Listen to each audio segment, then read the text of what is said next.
Hai guys, selamat datang di Joy Film. Pada kesempatan kali ini, Joy akan mereview film yang agak cukup berbeda dari sebelumnya. Sebuah film dokumenter Netflix menceritakan kembali perjalanan kasus kopi cyanida yang terjadi pada tahun 2016, yaitu pada tanggal 6 Januari tahun 2016. Indonesia sempat dihebohkan dengan kasus kematian seorang perempuan bernama Wayan Mirna Salihin. Mirna merupakan sahabat Jessica. Mereka pernah menempuh kuliah di Australia, tepatnya di Bilbao College Design, Sydney. Kemudian setelah keduanya merampungkan studi, Jessica lebih memilih menetap di Australia. Sementara itu Mirna langsung pulang ke Indonesia pada tahun 2008 dan keduanya baru bertemu kembali setelah Jessica pulang ke Indonesia pada bulan Desember tahun 2015. Kejadian berawal setelah Jessica mengajak temannya reunian, yaitu Mirna dan Bun Juwita alias Hani, di salah satu kafe Olivier, Jakarta Pusat. Dari kejadian itu tidak disangka telah membuat Jessica berurusan dengan hukum yang membawanya hingga masuk ke dalam penjara. Nah, penasaran seperti apa filmnya? Oke lah, daripada menunggu lama ntar di telepon ayang, langsung saja kita ke pembahasannya. Namun sebelum video dimulai, langsung saja subscribe channel ini biar tidak ketinggalan updatean terbaru dari Joy Film.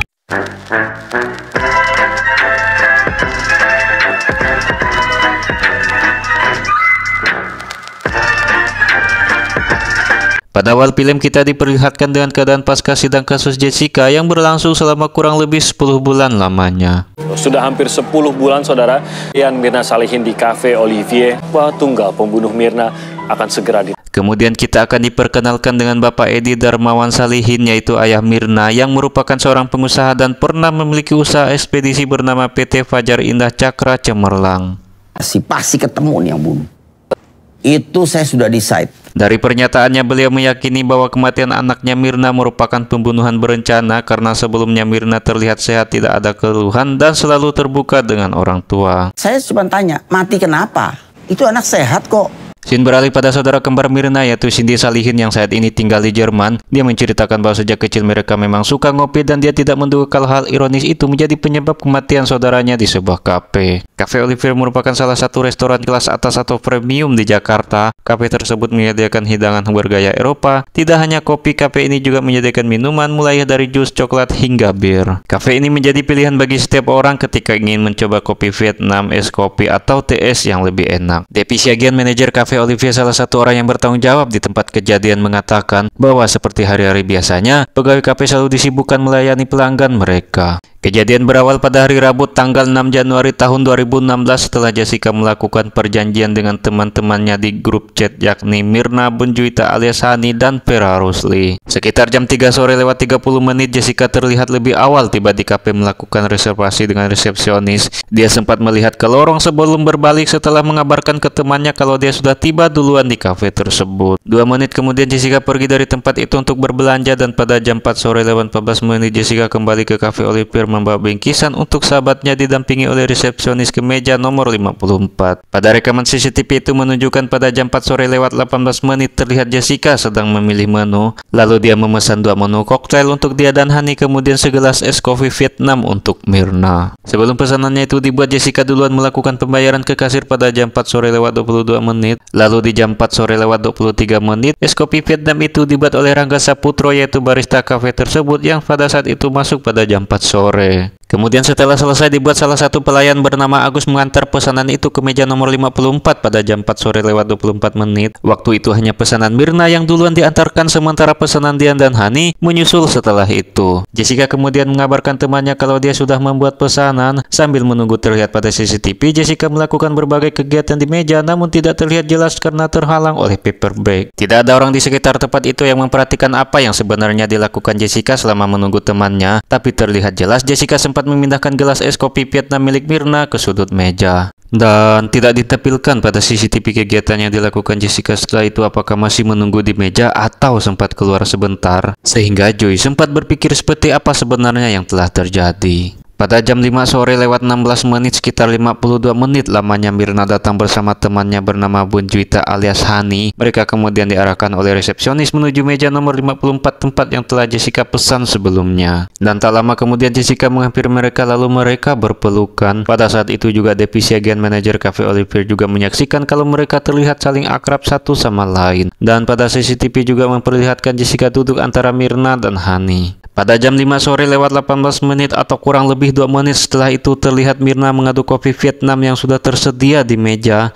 Tak lama setelah minum kopi itu, Mirna mengipas mulutnya dan sempat mengatakan kalau ada yang aneh pada kopi yang dia minum pada Jessica dan Hani. Beberapa detik kemudian Mirna terlihat kejang-kejang kesulitan bernapas. Jessica pun segera memanggil petugas di situ untuk meminta bantuan, termasuk Devi, manajer kafe Olivia, juga ikut di sana. Lalu di jam 5 sore lewat 19 menit Jessica kembali melihat Mirna sudah lemas bersandar di kursi, dan pada CCTV terlihat salah satu karyawan kafe itu membawa gelas milik Mirna yang kemungkinan berisi cyanida ke pantry. Ada kejang dan kesulitan bernafas, mengkhawatirkan karena dalam situasi yang mengkhawatirkan itu, Devi terlihat bersebelahan dengan Jessica. Lalu dia melihat ada yang aneh pada perilaku Jessica yang kemungkinan itu adalah sebuah kejanggalan. Selain itu, Jessica juga terlihat hanya berdiri saja lalu tiba-tiba bertanya pada Devi, "Kamu masukkan apa ke dalam minumannya?" ada yang salah dengan Jessica. Dia tanya, "What did you put in her drinks?" Pertanyaan tersebut membuat Devi sangat terkejut dan mulai curiga dengan isi minuman Mirna. Ditambah lagi Jessica juga tidak mau menyentuh Mirna padahal dia juga berada persis di dekatnya. Pada jam 5 sore lewat 22 menit hingga jam 5 sore lewat 25 menit saat kondisi Mirna memburuk, Jessica terlihat bangun dari kursi sambil mengamati Hani serta pelayan kafe yang berada di dekat situ. Jessica terlihat kebingungan lalu menggaruk tangannya kemudian mendekati meja untuk mengambil tasnya, dan beberapa orang juga berada dekat meja itu termasuk seorang ibu yang dikatakan Hani sedang membaca doa. Belah kanan saya ada Jessica. Saya sangat curiga sama dia. Dia tidak mau memegang temannya, padahal benar-benar di sampingnya. Karena situasi semakin buruk, Hani kemudian menelpon suami Mirna yaitu Arif Sumarko mengabarkan kondisi Mirna saat itu tepat pada jam 5 sore lewat 26 menit. Saat Hani sedang menelpon suami Mirna, pegawai kafe membawa Mirna menggunakan kursi roda menuju lift dekat kafe untuk dibawa ke klinik Green Mall Indonesia yang berada dekat kafe itu. Mental saya juga drop untuk mengingat hal tersebut gitu. Merasa ada yang mencurigakan, Devi kemudian pergi ke pantry memeriksa es kopi milik Mirna yang dia minum sebelumnya, dan dia menemukan warnanya sudah berubah seperti warna kunyit. Baunya juga menyengat seperti bau busuk dan juga memiliki rasa yang aneh saat dicicipi. Rangga selaku barista yang membuat kopi itu sangat kaget lalu memeriksa semua bahan yang dia pakai sebelumnya, tetapi tidak menemukan kesalahan pada bahan yang dia pakai kecuali pada minuman Mirna. Dari situ tidak ada apa-apa, cuma minuman Jessica aja yang seperti itu. Kesedihan mendalam dirasakan ayah Mirna saat mengetahui putrinya dalam keadaan kritis, dan ketika beliau mencoba memberikan napas buatan waktu itu, Mirna sama sekali tidak bergerak. Bilang makanya tolongin aku gitu. Bangunin Mirna terus. Aku pikir ya kenapa nggak bangun-bangun. Aku disadarin sama suster sama dokter kalau udah nggak ada gitu pas saat itu. Cindy merasa tidak percaya dengan kepergian saudara kembarnya itu, dan saat melihat wajah Mirna seolah meminta bantuan, dia lalu berusaha membangunkannya, tapi akhirnya dia disadarkan oleh dokter. Kemudian Vera, teman Mirna yang seharusnya hadir pada sore itu tetapi telat karena baru pulang kerja. Sesaat setelah pulang dari kantor, dia mengabari di grup WA kalau dia akan segera menyusul. Namun dia dikejutkan dengan balasan dari Jessica yang memberitahu sambil menangis kalau Mirna sudah meninggal. Vera awalnya tidak percaya karena di jam 5 sore itu Mirna sempat bertemu dengan dia sebelum dia berangkat, dan mengabari dirinya ketika sudah sampai di cafe Olivier bersama Hani. Kayak belum bisa accept aja gitu, kayak ke si Jessica-nya. Iya. Singkat waktu setelah mendapatkan kabar tentang Mirna, teman-teman lainnya juga berkumpul menjenguk Mirna yang saat itu berada di Rumah Sakit Abdi Waluyo, Jakarta Pusat. Ayah Mirna melihat teman-temannya itu menangis seakan tidak percaya setelah melihat langsung kondisi Mirna. Mengetahui Mirna meninggal karena setelah minum kopi, beliau kemudian menanyakan minuman yang diminum Jessica pada saat itu. Akan tetapi Jessica malah menjawab kalau dia hanya minum air mineral. Karena Jessica awalnya tidak jujur, beliau semakin curiga dengan Jessica yang terlihat tidak mau terus terang. Karena beliau mengetahui pada saat itu Jessica memesan 1 gelas Sazerac cocktail dan 1 gelas Old Fashioned cocktail untuk Hani. Direktorat Kriminal Umum Polda Metro Jaya dari berbagai media menunggu informasi Mirna Salihin yang baru saja menikah. Beberapa hari kemudian berita tentang kematian Mirna menjadi viral dan ramai dibicarakan banyak orang termasuk di media sosial. Pada tanggal 9 Januari tahun 2016 setelah Mirna dibawa dari Rumah Sakit Abdi Waluyo, polisi langsung mendatangi rumah duka lantaran ayah Mirna melaporkan ke Mapolres Tanah Abang sebagai kasus pembunuhan. Setelah menemui pihak keluarga dan menyelidiki kasus tersebut, polisi menyatakan kalau Mirna meninggal karena keracunan oleh seseorang. Saat itu kasus tersebut ditangani oleh Jenderal Reserse Kriminal yaitu Krisnamurti. Polisi menegaskan kalau Mirna harus dilakukan otopsi supaya bisa bisa dilakukan penyidikan dan penyelidikan terhadap pelaku pembunuhan, akan tetapi pihak keluarga awalnya tidak setuju karena tidak mau tubuh Mirna dibongkar, namun setelah melakukan musyawarah dengan pihak keluarga, akhirnya jasad Mirna dibawa ke rumah sakit. Akan tetapi yang mengherankan pada saat itu polisi hanya mengambil sampel dari jasad Mirna, bukan otopsi secara keseluruhan. Setelah penyidikan dilakukan polisi selama 2 hari, tersiar kabar kalau dalam isi lambung Mirna positif cyanida. Lalu hari berikutnya setelah otopsi dilakukan pada tanggal 10 Januari tahun 2016, jasad Mirna segera dibawa ke TPU Gunung Gadung di Bogor untuk dimakamkan. Cyanida sulit dibeli tepat karena sangat mematikan. Perlu diketahui cyanida bukanlah barang yang mudah diperjualbelikan, bahkan untuk mendapatkannya seseorang harus memiliki izin atau surat rekomendasi dan hanya bisa dimiliki oleh lembaga atau laboratorium saja. Cyanida dapat bekerja pada tubuh dengan memblokir kemampuan sel-sel tubuh untuk menggunakan oksigen, sehingga sel-sel tersebut mati akibat kekurangan oksigen. Dan jika seseorang keracunan cyanida, maka warna tubuhnya akan berubah menjadi warna merah ceri karena karbon dioksida yang seharusnya dikeluarkan tubuh akan membanjiri aliran darah. Pada tanggal 29 Januari tahun 2016, setelah beberapa hari kematian Mirna, polisi terus berupaya untuk mengungkap siapa pelaku yang meracuni Mirna. Olah TKP, prarekonstruksi, serta sejumlah saksi telah diperiksa, namun polisi belum menentukan maupun memastikan status tersangka. Kita shock aja sih, ternyata tersangkanya itu ya adalah teman dekatnya sendiri. Yang beli kopi dia kan gitu. Tahu sendirilah, semua juga tahu. Dalam wawancaranya di salah satu televisi, Jessica mengeluarkan pernyataan untuk pelaku seperti bukan dia pelakunya. Kamu berbuat jahat pasti tertangkap.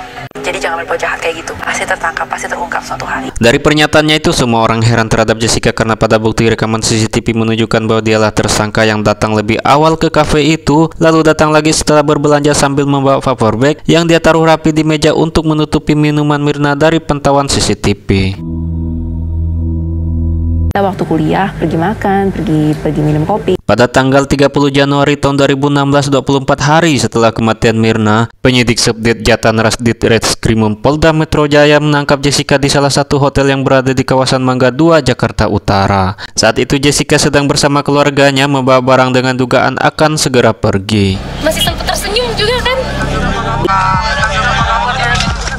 Sepanjang bulan Februari hingga awal Juni terjadi permasalahan terkait pra-peradilan yang diajukan oleh pihak Jessica karena pada saat itu pihak penyidik belum bisa memberikan berkas perkara dengan lengkap dan penyidik harus melengkapinya jika ingin menyeret Jessica ke sidang. Pada tanggal 15 Juni tahun 2016 saat sidang perdana Jessica dimulai, banyak orang berantusias untuk mengikuti kasus ini. Terlihat di dalam ruang sidang banyak kamera menyala selama 24 jam dari berbagai reporter stasiun televisi di Indonesia. Para jaksa menelusuri setiap rangkaian dari peristiwa yang dilakukan Jessica pada saat itu, termasuk kedatangannya dari Australia hingga ke Indonesia. Pada rekaman ada 2 hasil kamera CCTV yang menunjukkan kejanggalan pada saat itu, yaitu pada saat Jessica menggeser kursi dan menaruh paper bag di depan gelas sehingga mengelabuhi pandangan CCTV. Sementara itu ayah Mirna terus berupaya meyakinkan banyak orang bahwa Jessica lah pelaku pembunuh Mirna di depan media. Karena belum ada keterangan yang jelas terkait kapan Jessica memasukkan racun ke dalam minuman Mirna, pihak jaksa memberi petunjuk kepada penyidik untuk melakukan pemeriksaan toksikologi. Setelah dilakukan eksperimen, akhirnya ahli toksikologi menentukan rentan waktu racun itu dimasukkan ke dalam kopi. Ahli menyebutkan bahwa racun tersebut dimasukkan pada pukul 16:29 menit. Beberapa detik setelah itu, pada pukul 18:33 menit, kopi itu diletakkan di sudut meja. Saat itu tidak ada orang di sekitar memperhatikan sesuatu yang dilakukan Jessica, dan waktu inilah Jessica diduga memasukkan racun tersebut ke dalam kopi. Sehingga dari hasil itulah jaksa penuntut umum akhirnya menetapkan Jessica dengan dakwaan tunggal pasal 340 tentang pembunuhan berencana. Walaupun sudah berstatus sebagai terdakwa, Jessica masih terlihat tenang didampingi oleh pengacaranya bernama Otto Hasibuan. Dalam ceritanya, Bapak Otto Hasibuan mengatakan kalau dia pada saat itu akan berlibur ke Alaska bersama keluarganya, namun seseorang datang ke kantornya bersama ibu Jessica memohon agar anaknya mendapat keadilan. Pada akhirnya beliau menyanggupi permintaan mereka itu dengan catatan jika di tengah berjalannya kasus ini ditemukan Jessica bersalah, maka ia akan mengundurkan diri karena beliau tidak mau membela sesuatu yang dianggapnya salah. Dan ternyata selama berjalannya kasus ini ke persidangan, beliau tidak menemukan dan meyakini bahwa Jessica tidak bersalah karena selama di persidangan itu tidak ada bukti komprehensif yang menunjukkan Jessica bersalah dari penyidik. Akan tetapi para jaksa tidak memandang harus ada bukti lagi karena mereka berpedoman dengan hasil rangkaian alat bukti yang menunjukkan bahwa Jessica lah pelaku pembunuh itu. Dari ketiga pihak penegak hukum ini, yaitu hakim, jaksa, dan pengacara Jessica, saling memperkuat keyakinan mereka karena di satu sisi jaksa harus membuktikan kepada majelis bahwa Jessica dinyatakan bersalah dari hasil bukti rekaman dan hasil toksikologi yang dilakukan. Kami tidak melakukan otopsi. Saya tanya, kenapa Anda tidak melakukan otopsi? Permintaan dari kepolisian, Pak. Di dalam berkas perkara, ada surat dari pihak kepolisian agar dilakukan otopsi. Ini sangat aneh.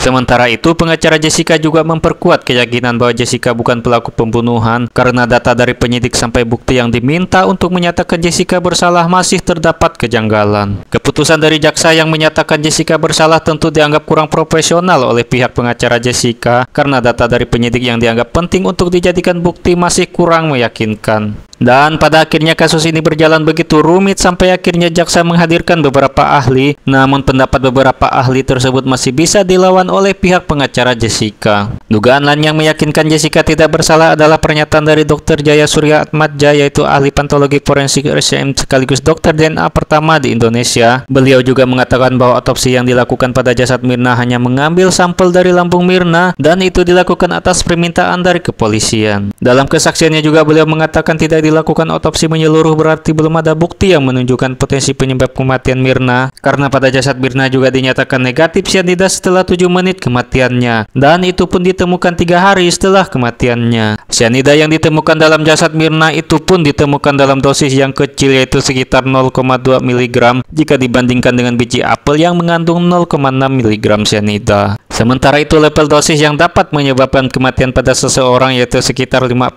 sampai 176 mg sianida, dan itu sangat jauh jika dibandingkan dengan 0,2 mg.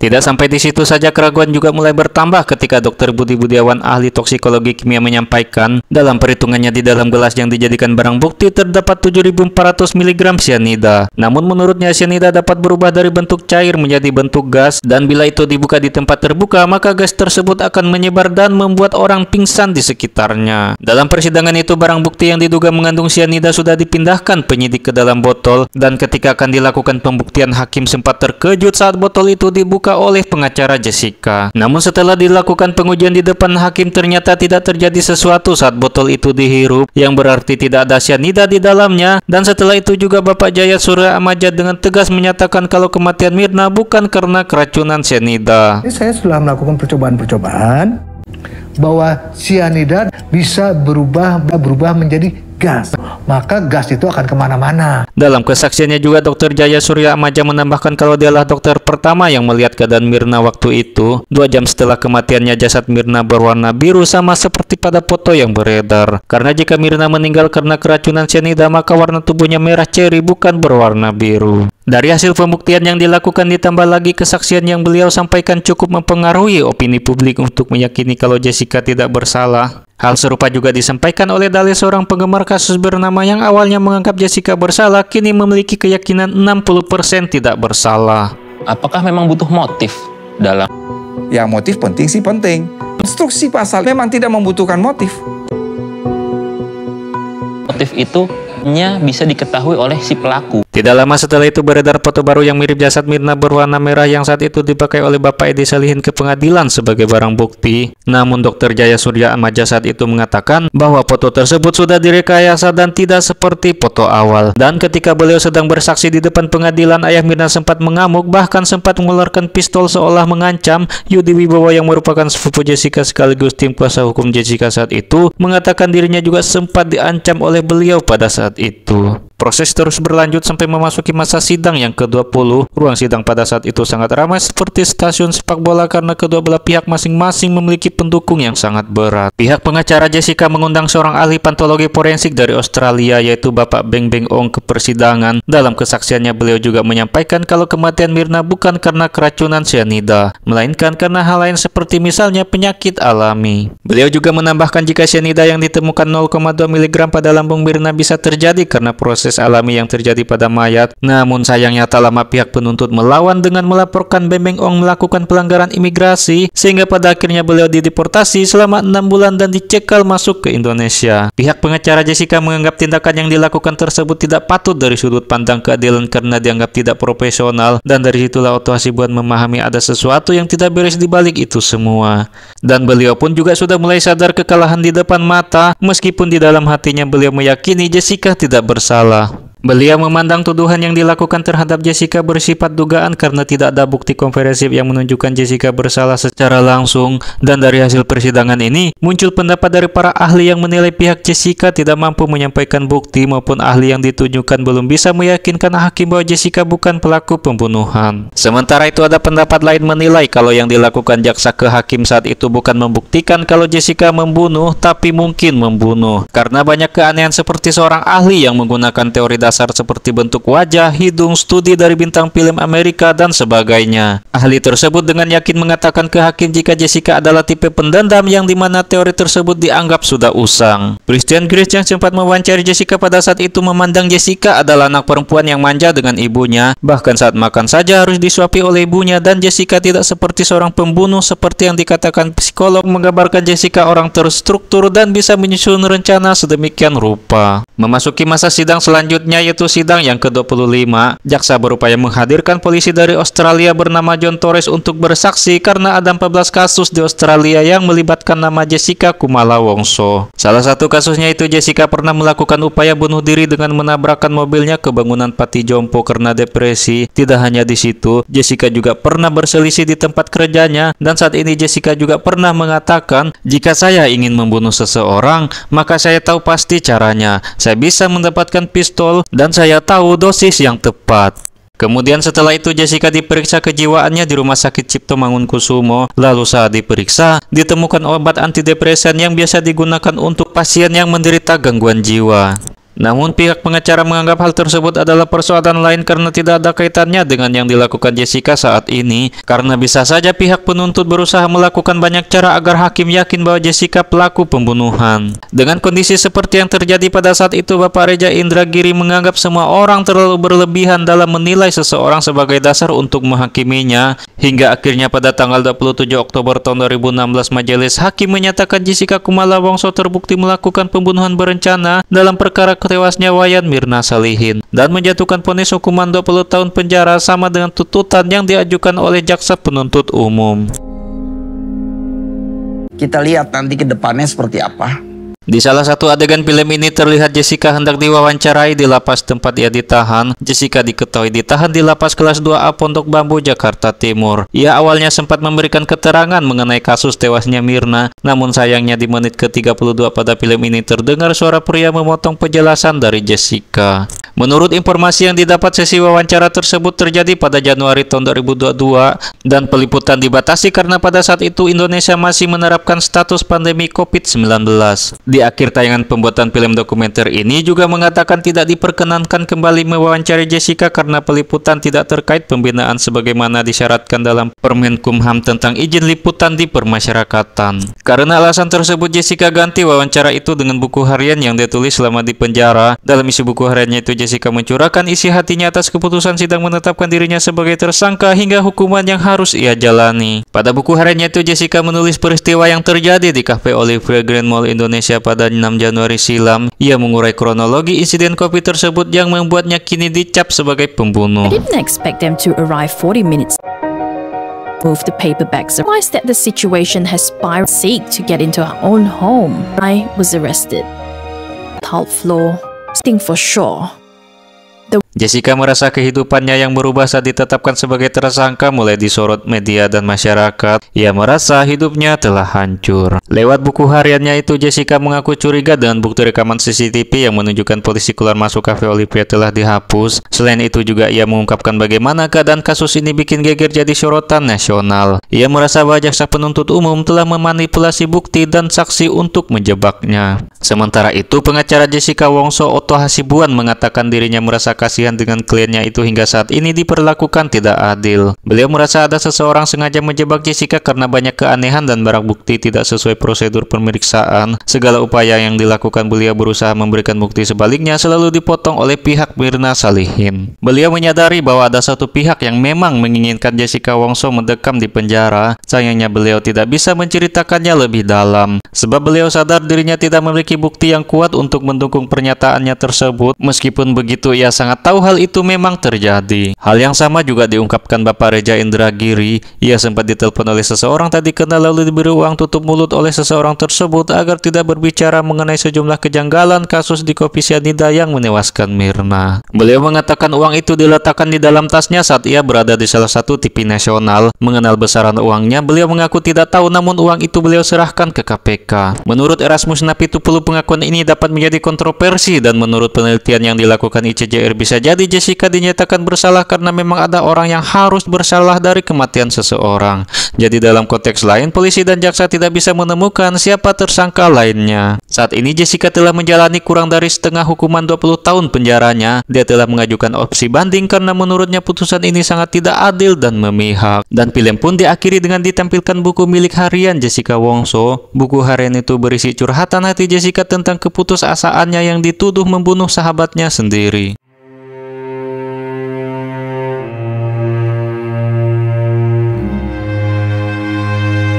Andai saja otopsi dilakukan pada jasad Mirna, pasti kita akan mengetahui penyebab kematiannya. Dan dari film ini, Joy melihat bahwa yang dilakukan jaksa penuntut umum maupun majelis hakim menjatuhkan hukuman pada Jessica karena kondisi psikologisnya. Dari kasus Jessica ini juga kita bisa melihat bagaimana hukum di negara ini dianggap masih bisa disiasati. Mereka yang paham dengan hukum dapat dengan mudah mencari celah untuk meminimalkan tuntutan dan hukuman. Dan bagi mereka yang punya koneksi-koneksi tertentu, besar kemungkinan terhindar dari hukum. Bahkan orang-orang yang memiliki kerabat yang penting juga kemungkinan besar dapat terhindar dari hukum dengan mudahnya. Saya Joy mengucapkan banyak terima kasih telah menonton sampai akhir. Sampai jumpa di video selanjutnya.